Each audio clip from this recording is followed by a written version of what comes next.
visitors who come at night. So you can imagine, Your Excellency, blind women, they don't know who has molested them. They have a chain of children, and these men keep coming and doing the violations. Men and boys are also affected by GBV, though their experiences are often hidden and underreported due to stigma, social expectations of masculinity, and limited support services.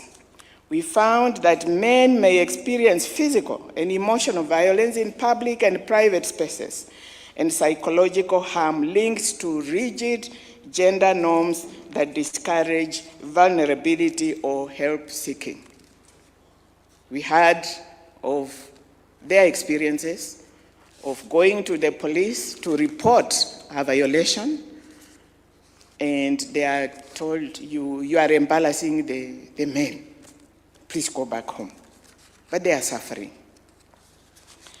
The Kenya Demographic and Health Survey findings indicate that about 34 to 44% of men in this country have suffered various forms of gender-based violence. On femicide, Your Excellency, the statistics are grim. Between 2022 and 2024, reported cases of femicide rose by 10%, with 578 women killed in 2024 alone. These are not just numbers. They are mothers, they are daughters, and their sisters whose lives were cut short, often by those they trust most. Our analysis reveals a chilling reality.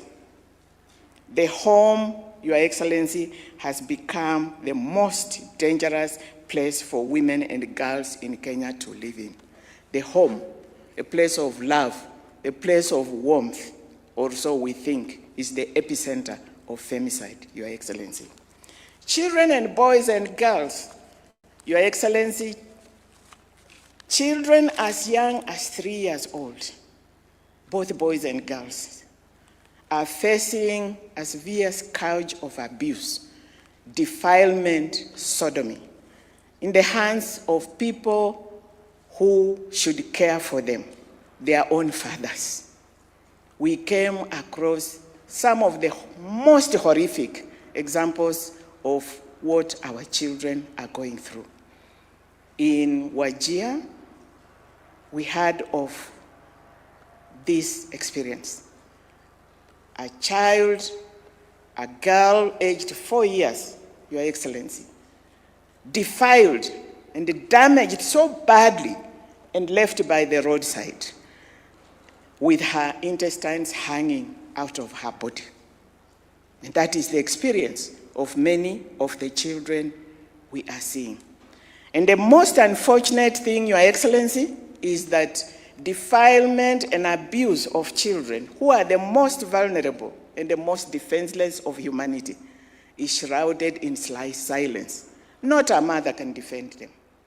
Not a father can defend them, because we are protecting a so-called family honor. Those are our children. We have witnessed the emergence of extreme brutality. We are seeing patterns of violence marked by dismemberment and torture. Acts designed not just to kill, but to dehumanize. That is what our daughters, our mothers are going through. Like death is not enough. You kill them and dehumanize that body. It is horror stories out there. Now, what are the systemic failures and gaps that we found? Your Excellency, we identified critical gaps that fuel impunity. We found siloed and uncoordinated efforts, both by government and non-governmental organizations, towards combating GBV, including femicide. This has resulted in lack of focus in activities and accountability of resources from both government and development partners. We found insufficient resource allocation targeting combating of GBV, including femicide, at both national and county levels. And this hinders survivors' access to legal, medical, and psychosocial support. Institutions of justice, Your Excellency, such as the judiciary, the police, the DCI, the ODPP, etc., remain too underfunded to effectively respond to GBV and femicide violations. We found that currently our laws treat targeted killing of women merely as murder.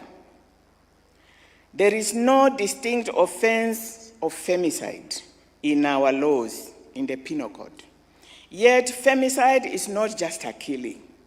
It is a killing of a woman because she's a woman, often rooted in intimate partner violence, misogyny, and control, harmful cultural practices, systemic gender inequality.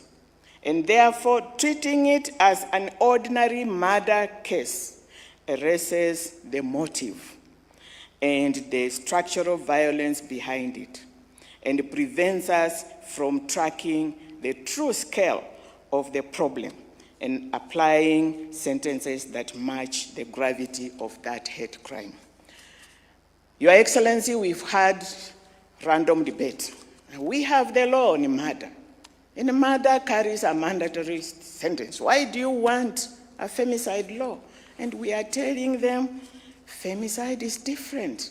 And if we treat it as any other homicide, then we miss out. And as I have said, Your Excellency, we miss out on the motives. And this will affect the way we investigate it, the way we prosecute it, the way we adjudicate it. And basically, that is what has been happening.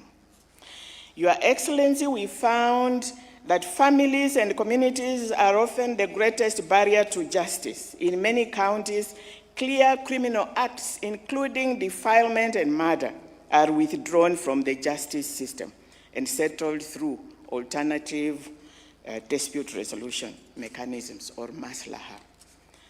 This prioritizes clan harmony over the life and dignity of the victim. We also found that in some communities, harmful cultural practices such as wife beating are seen as normal. Female genital mutilation, child marriage, and sexual exploitation are deeply embedded and often not reported as a violence, but rather seen as normal cultural behavior, thus contributing to GBV, including homicide.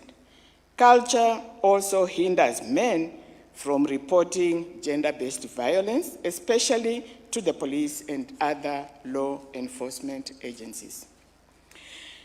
Your Excellency, we also found a total disconnect between our Constitution's promise of respect and protection of human rights of all, irrespective of their gender. This is mostly due to ignorance of the constitutional guarantees among many of the citizens. GBV and femicide are fueled by lack of respect for the rights of men and women in this country. Your Excellency, we also found that our response mechanisms are siloed. Survivors are forced to navigate a disjointed system of police, hospitals, the courts, often facing traumatization at every turn due to a lack of resources and training. We also found a data management system that is inadequate, consequences of which render survivors invisible, denies them protection, leads to poor cases tracking across police, health facilities, prosecution, and the courts, as well as fueling of impunity for perpetrators. Your Excellency, those are some of the findings. Many more are in the main report. Now, what are our recommendations? Guided by these findings, Your Excellency, the TWG proposes a radical shift in how Kenya prevents and responds to this violence. We have outlined actionable recommendations in this report, some immediate term, some middle term, and some long term. And these include, Your Excellency, we are requesting that you declare GBV, including femicide, a national crisis, because indeed it is. And the reason for this recommendation, Your Excellency, is that once you declare it a national crisis, it will get the highest response from the highest office. And it will get urgent, coordinated, and survivor-centered action. Your Excellency, we pray that you do it as an immediate measure. We also recommend the establishment of a dedicated GBV and femicide police unit to strengthen prevention, investigation, and prosecution of GBV and femicide-related crimes. This unit will recognize GBV and femicide as distinct, complex, and high-risk offense requiring specialized skills, survivor-centered approaches, and coordinated responses. We also recommend, Your Excellency, that you launch a nationwide campaign, and you, Your Excellency, as the champion of that campaign, on what constitutes GBV and femicide, urging for behavioral change through engagement of men and women and boys and community to challenge patriarchal and cultural norms, as well as promote gender equality, human rights, and the respect of all genders as part of our cultural evolution. We recommend that Your Excellency orders immediate installation of CCTV services, cameras in premises, and we have in mind the A, B, and Bs, because we found this is where most of the femicides are taking place. There is no accountability, there are no records. And so, Your Excellency, we pray that you look at that proposal. We also recommend the establishment of a dedicated, predictable, and ring-fenced financing mechanism. And that one, Your Excellency, we are recommending the establishment of the National GBV and Femicide Response Fund, which comprises the government, the private sector, and development partners.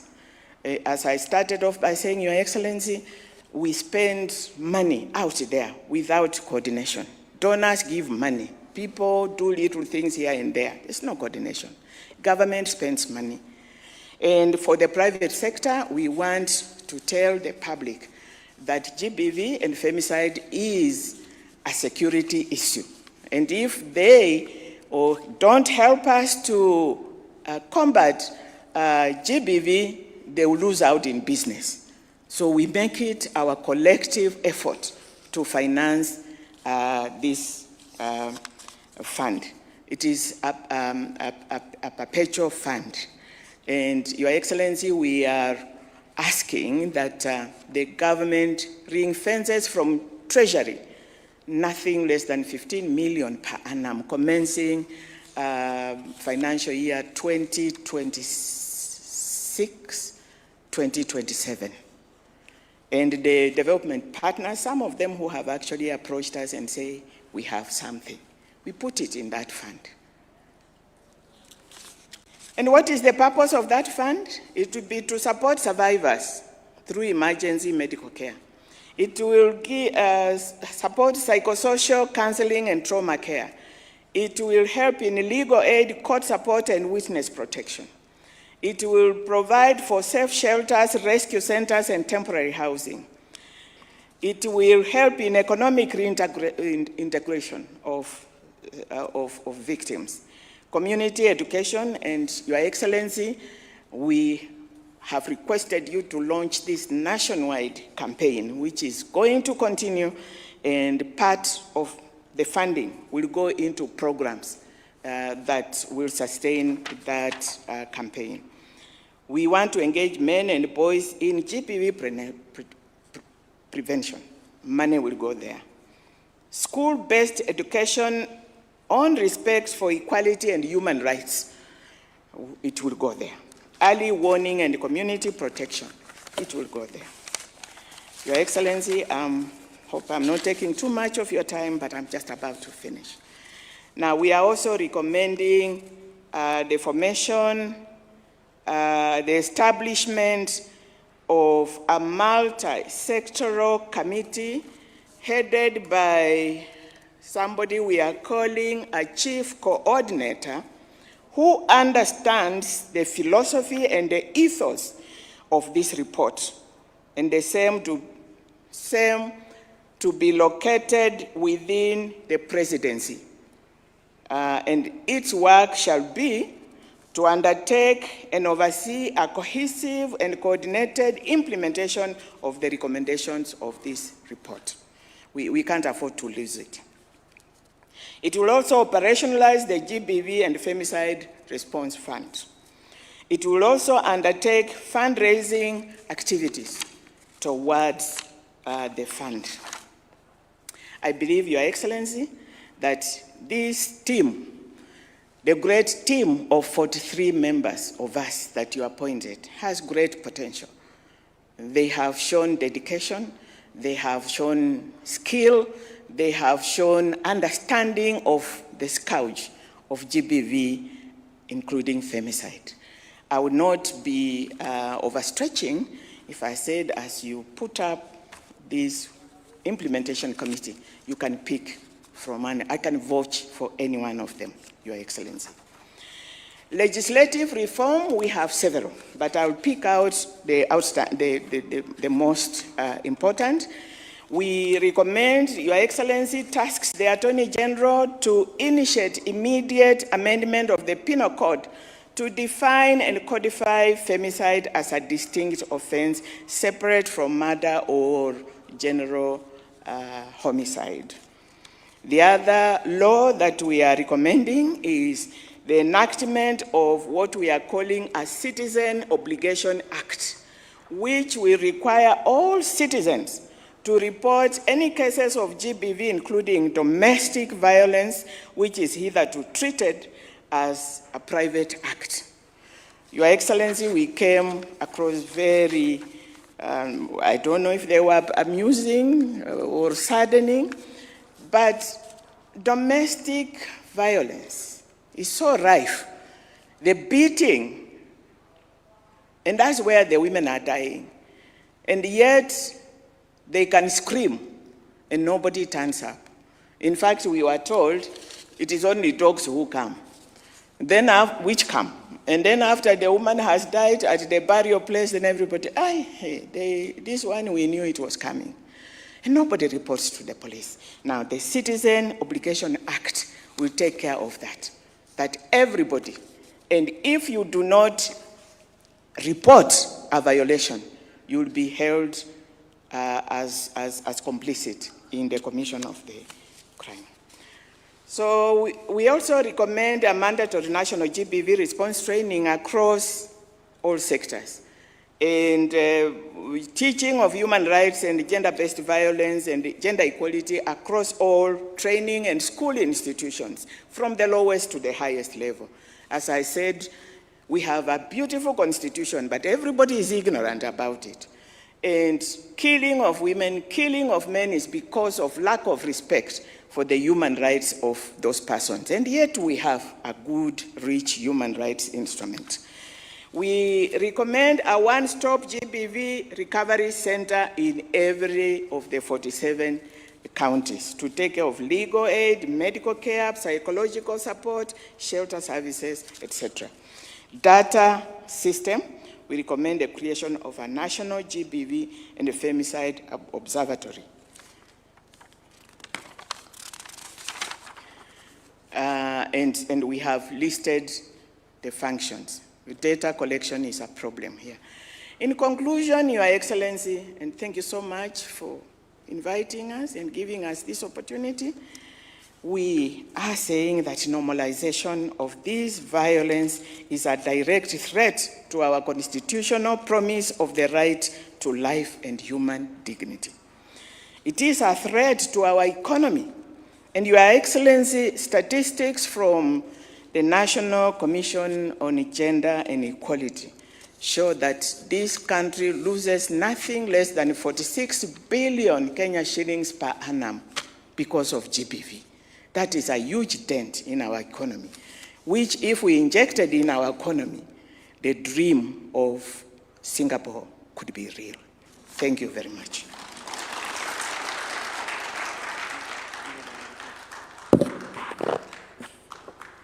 Honorable Lady Justice, you can hand over the report to His Excellency the President.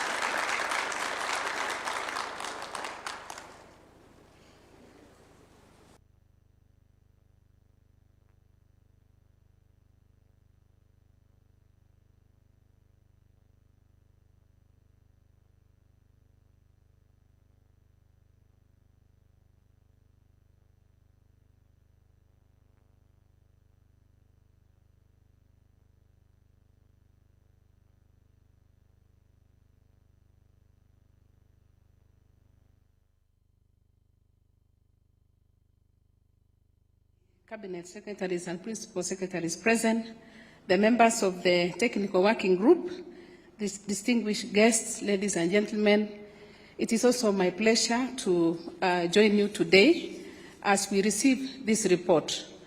I will not repeat what has been said because that report is rich. We are going to interrogate it, but we want to state that this report anchors the efforts that have been put in place, and Your Excellency, the report that you are holding is a collective hope and expectations of millions of Kenyans. The Ministry of Gender, Culture and Children's Services is dedicated to coordinating the implementation of this recommendation in partnership with all state actors and non-state actors.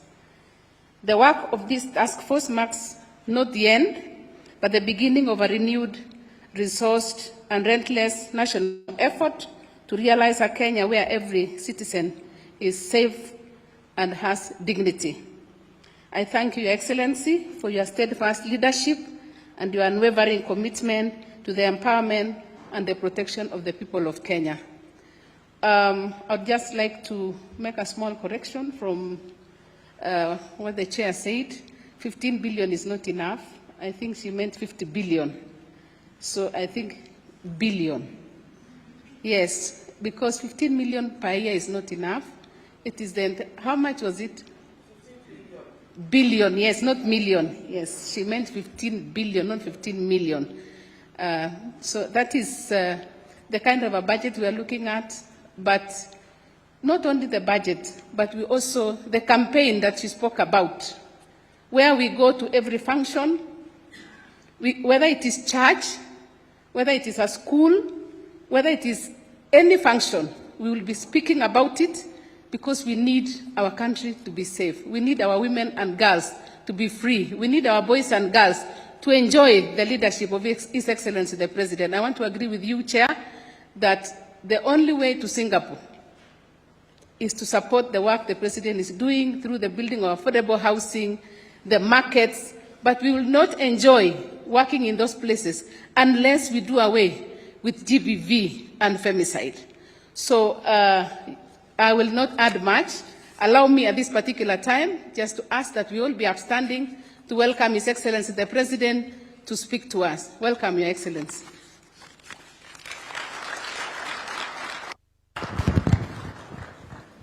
Thank you very much, CS. Please, let's take our seats. Asante sana.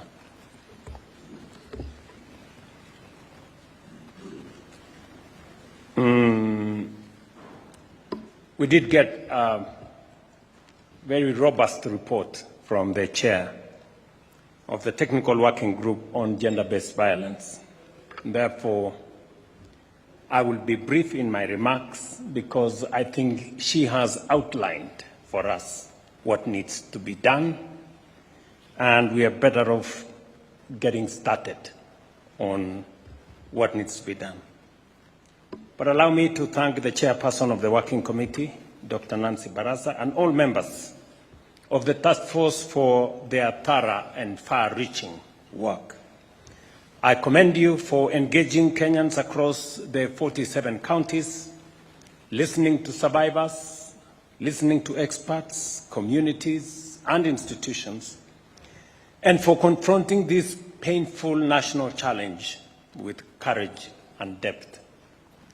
Listening to the recommendations that you have made, I am persuaded that you have identified the critical areas that if we address, we should be able to move the needle on this challenge. This report is more than a technical document. It is a reflection of voices, fears, and hopes of Kenyan people, especially survivors of gender-based violence.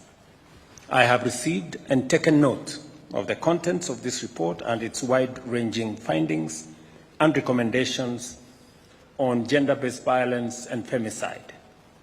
The report lays bare the scale, complexity, and evolving nature of GBV in our country, affecting women, men, girls, and boys, with women and girls bearing a disproportionate burden. The findings on femicide, domestic violence, harmful cultural practices, and technology-facilitated abuse are deeply troubling and demand collective national reflection and action. I note key proposals in the report, including the call to treat GBV, including femicide, as a national crisis, requiring urgent and coordinated action. Recommendations for strengthened prevention, investigation, and prosecution, including specialized capacity within our law enforcement agencies. Proposals for legislative and policy reforms, including improved legal definitions, survivor protection, and accountability mechanisms. And the emphasis on coordinated financing, data systems, survivor-centered services, and national awareness and behavioral change. These recommendations speak to the need for institutional coordination, adequate resourcing, and a whole of government and a whole of society response. I wish to assure the nation that all recommendations will be carefully considered and subjected to due process in accordance with our Constitution and the law. The report will be reviewed through the appropriate government mechanisms, including the Cabinet, relevant ministries, departments, and agencies to determine policy, legislative, and administrative action. Where legislative reforms are proposed, they will be processed through the established constitutional and parliamentary procedures. Even as we consider this report, I wish to reiterate the government of Kenya's will and will continue to support and take decisive action to end the scourge of GBV in all its forms. Immediately, the CS responsible for this space will work with the colleagues, and within the next 1 month, we will have processed it through Cabinet under my chairmanship, and we will take the appropriate actions as have been recommended by the chair here. Violence against any Kenyan is unacceptable. Violence rooted in gender, power, or inequality is a betrayal of our Constitution, our values, and humanity. Protecting life, dignity, and safety is not optional. It is a core duty of a state. That said, however, ending gender violence is not the work of government alone. Parents and families and communities must nurture respect and non-violence from every home. Religious institutions must uphold the sanctity of life and dignity. Community leaders and elders must reject harmful practices and silence around abuse. We must all, as we have been implored here, reject violence around abuse. We've had men get beaten, but because they do not want to look weak, they cannot report. And then women are beaten on the other side, and because it is culture, they do not want to report. Otherwise, they make the men look like they are not doing the right thing in accordance to society's norms. So we end up with violence and a lot of silence around it. Security agencies must act firmly, professionally, and without fear or favor. Citizens must speak out, report abuse, and stand with survivors. Every Kenyan has a role to play in ensuring that GBV is prevented, reported, and punished. And therefore, I am very happy with the work that this committee has done, this task force has done. I commend you for, I went through the report, and I am persuaded beyond any doubt that you did apply your minds and effort appropriately.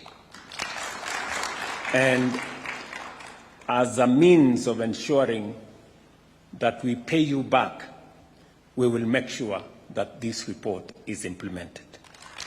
And therefore, Waziri, you have your work cut out to process this through cabinet.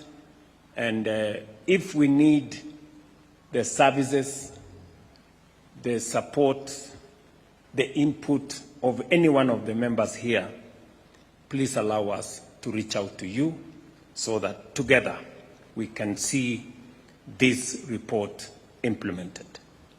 Let this report mark not an end, but a turning point, from silence to action, from impunity to accountability, and from fear to safety. Together, as a nation, we must ensure that no Kenyan lives in fear because of their agenda. I thank you. My congratulations to all the members here. And you have brought out what was expected of this committee. And therefore, we will roll the rest of government into action to make sure that we protect our families, we protect our children, we protect women, girls, boys, and everybody. Thank you very much. I know we were supposed to start this meeting earlier, but the earlier meeting that was here took longer, and I have another meeting that has just started. I have a virtual meeting with another 7 heads of state. You will allow me to cut short here and to wish you the very best. Asanteni sana.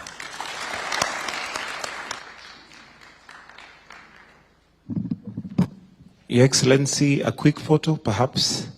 A very quick photo. Let's take our seats. TWG.